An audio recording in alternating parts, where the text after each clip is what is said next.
अस्सलाम वालेकुम जी, welcome back to my channel. कैसे हैं आप सब? मेरे चैनल में आप सबको खुशामदीद और दुआ है कि सब बिल्कुल खैरियत से हों। तो जी सबसे पहले तो आप सबको मेरी तरफ से ईद की बहुत बहुत मुबारक हो और दुआ है कि अल्लाह पाक आपकी ज़िंदगी में हमेशा खुशियों वाले लम्हात लेके आएँ, आमीन। तो चलिए जी, चांद रात है आज, तो चांद रात के लिए तैयारी कर लेते हैं। तो चांद रात के लिए लेडीज़ की यही तैयारी होती है कि इस दिन बिना रात तक बिना खवातीन की शॉपिंग ही ख़त्म नहीं होती। तो हम लोग भी जा रहे हैं, मैं और अरीबा दोनों मार्केट ही जा रहे थे। तो हम दोनों ने ना अभी तक जूते नहीं लिए थे, तो वही लेने के लिए हम दोनों गए थे। और मुर्तज़ा तो इतने दिनों से अपने तायाबू के घर गया हुआ है, तो वो घर ही नहीं था। और हालांकि ना उसने भी शूज़ लेने थे, लेकिन वो अब घर ही नहीं है। तो इसलिए फिर मैं और अरीबा दोनों आ गए थे।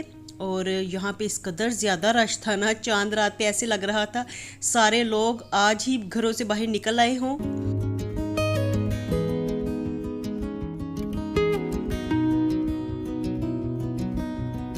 तो बस सब ही ना चांद रात के शौक़ में घरों से बाहर निकल आते हैं। और चांद रात पे शॉपिंग करने का भी ना अपना ही मज़ा है।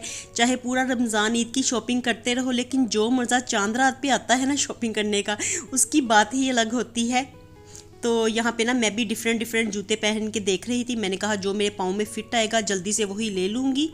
और इन्हीं में से ना मैंने एक शूज़ सेलेक्ट कर लिया था। तो अभी फ़िलहाल तो मैं पहन के देख रही थी। मैंने कहा कि कोई ऐसा जूता हो जो अच्छा भी लगे मुझे, कंफर्टेबल भी हो और फिट भी आए बिल्कुल। और मैं साथ में ना रीबा को कह रही थी कि आप भी पहन के चेक करती जाओ, यहाँ वेट करने की नहीं है कि हम बैठ के वेट करते रहें, क्योंकि रश इस कदर ज़्यादा हो रहा था ना कि बस मैं कह रही थी जल्दी से जूता लें और यहाँ से जाने ही की करें।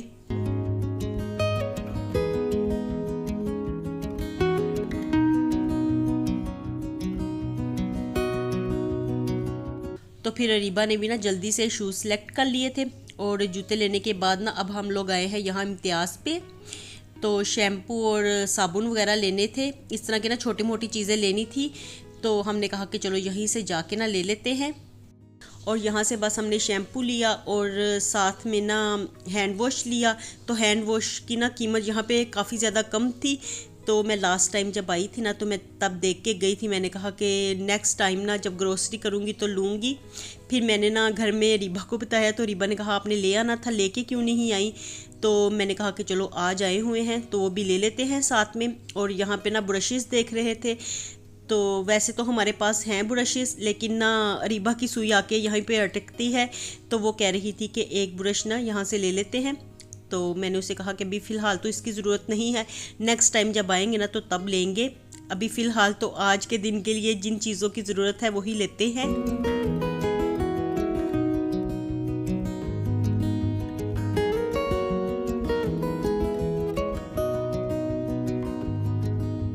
और यहाँ पे ना हर किस्म की हर क्वालिटी की चीज़ पड़ी होती है। तो मैं यहाँ पे पहले एक दफ़ा ही आई हूँ और आज दूसरी दफ़ा मैंने यहाँ पे का चक्कर लगाया है। और वो भी इतनी भाग दौड़ में आए हैं ना हम, क्योंकि अभी ना अरीबा ने पार्लर भी जाना था, मेहंदी लगवानी थी।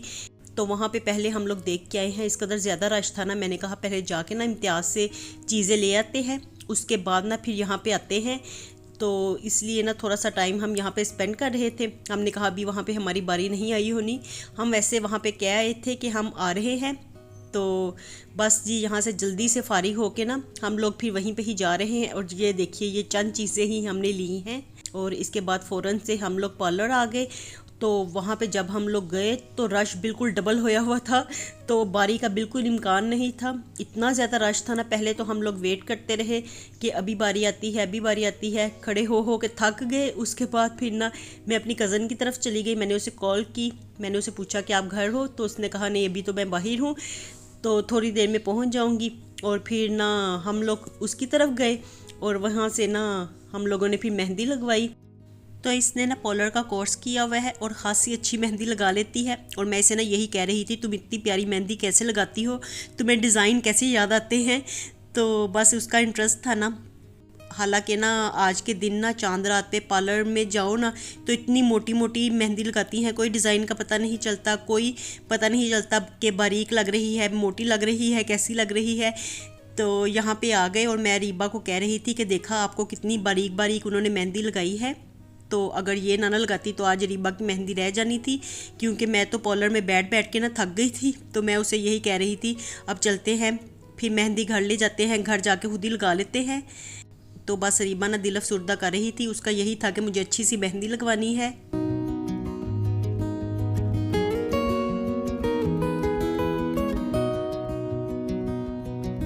और रीबा को इस कदर ज़्यादा शौक़ है ना, वैसे तो गर्ल्स को होता ही है शौक़ मेहंदी का, लेकिन उसे बहुत ही ज़्यादा शौक़ है।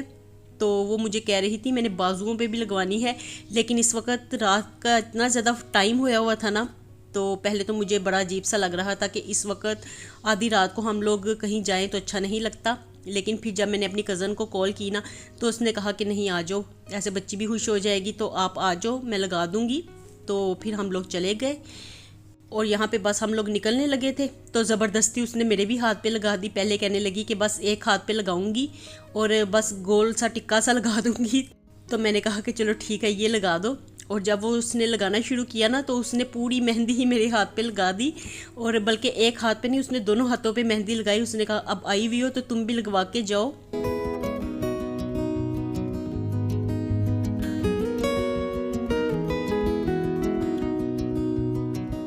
तो देखिए कितनी प्यारी मेहंदी लगाई है ना। और अब हम लोग आ गए थे घर, तो ये घर आके ना मैं आप लोगों को मेहंदी दिखा रही हूँ, क्योंकि वहाँ पे तो इतना ज़्यादा टाइम हो गया था। मैंने कहा घर जाके आराम से सुकून से आपको मेहंदी दिखाती हूँ। तो देखिए कितना प्यारा डिज़ाइन बनाया है ना, मुझे इतना ज़्यादा अच्छा लग रहा था ना, तो बिल्कुल ऐसे भरे भरे हाथ लग रहे हैं। हालांकि मैं ना मेहंदी बहुत ही कम लगवाती हूँ, मैं लगवाती ही नहीं हूँ, लेकिन उसने ना ज़बरदस्ती आज मुझे लगा दी थी मेहंदी। और मैं तो उसे कह रही थी अभी घर जाके ना मुझे शीर खुरमा भी बनाना है। वैसे तो मैंने लबे शीरी बनाया था, लेकिन वो ना हम लोगों ने कल अफ्तारी में ही खा लिया, तो थोड़ा सा बचा हुआ पड़ा हुआ था। तो पहले तो इतनी ज़्यादा भूख लगी हुई थी ना, अरीबा मुझे कह रही थी कि चावल गर्म करते हैं खा लेते हैं थोड़े, उसे भी भूख लगी हुई थी। अफ्तारी के टाइम पे ही हम लोगों ने खाए थे, और अब काफ़ी ज़्यादा टाइम हो गया था। तो घर आते साथ ना सबसे पहले तो मैंने चावल गर्म किए, और फिर हम दोनों ने थोड़े थोड़े खाए।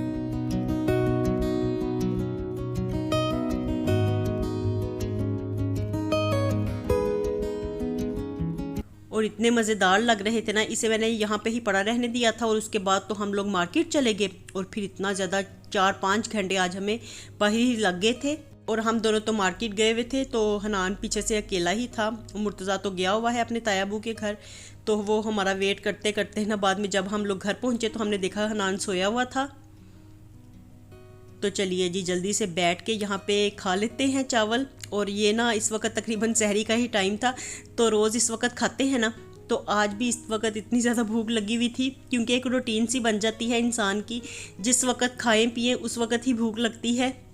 और इस वक्त ना रमज़ान की सहरी कितनी ज़्यादा याद आ रही थी ना। तो चलिए जी चावल तो हम लोगों ने खा लिए, और इसके बाद ना मैंने कहा कि जल्दी से ना अब शीर खुरमा बना के रख देती हूँ। चलो एक बाउल बना होगा ना, तो फिर चाहे बच्चे खा लेंगे या फिर कोई गेस्ट भी आ जाता है, तो उसके आगे भी मीठी सवैयाँ तो रखनी ही पड़ती हैं सबके आगे।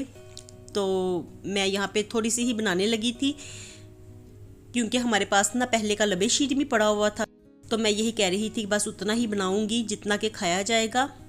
तो यहाँ पे मैंने सवैयाँ गोल्डन कर ली हैं, हल्की सी ही लाल की थी, और इसके बाद ना इसमें मैंने दूध डाल दिया है। तो बस झटपट ना इसको जल्दी जल्दी से ही मैं बनाने लगी हूँ। और इस वक्त ना सहरी का टाइम है, और गैस इतनी स्लो आ रही थी ना, मैंने कहा इन्होंने नहीं बदलना, इन्होंने गैस वालों ने अपना नहीं तौर तरीका बदलना, इन्होंने वैसे ही ना सेम वही रखा हुआ है हिसाब जो कि रमज़ान में भी था, उससे पहले भी था। तो बिल्कुल स्लो स्लो गैस आ रही थी, और ना पकते हुए से तो ज़्यादा टाइम नहीं लगा, लेकिन फिर भी ना थोड़ी सी इरिटेशन हो रही थी मुझे कि काश गैस तेज़ होती तो ये जल्दी जल्दी से बन के तैयार हो जाती।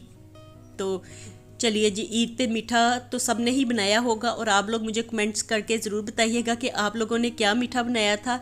तो आजकल तो ना मैं डेली आपके साथ तकरीबन रेसिपीज़ को शेयर कर रही थी ना मीठे की, तो मैंने तो पहले शीर खुरमा भी बनाया, दोबारा लबे शीरी बनाया, और अब दोबारा से मैं शीर खुरमा बना रही हूँ।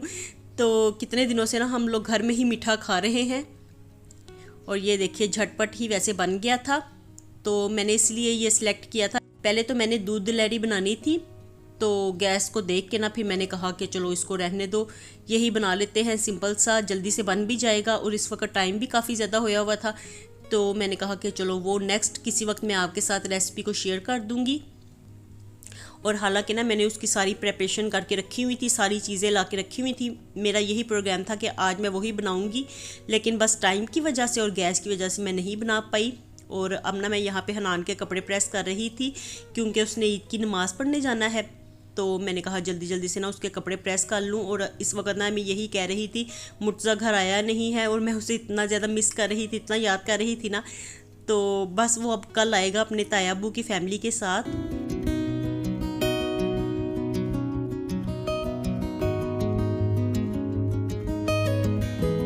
और ना अभी मैंने हनान को उठाना है, उसने शार लेना है, फिर जल्दी से कपड़े वगैरह बदल के तो मैंने उसे लेके जाना है ईद की नमाज़ पढ़ाने के लिए। और मैं ना यही कह रही थी रीबा को कि मुझे ना टाइम बताओ इस वक्त क्या टाइम हो गया है, नहीं तो आप हनान को आवाज़ दो, हनान उठ जाए। तो वो जाके हनान को आवाज़ें भी देती रही, लेकिन बस हनान ना मेरी आवाज़ से ही उठता है।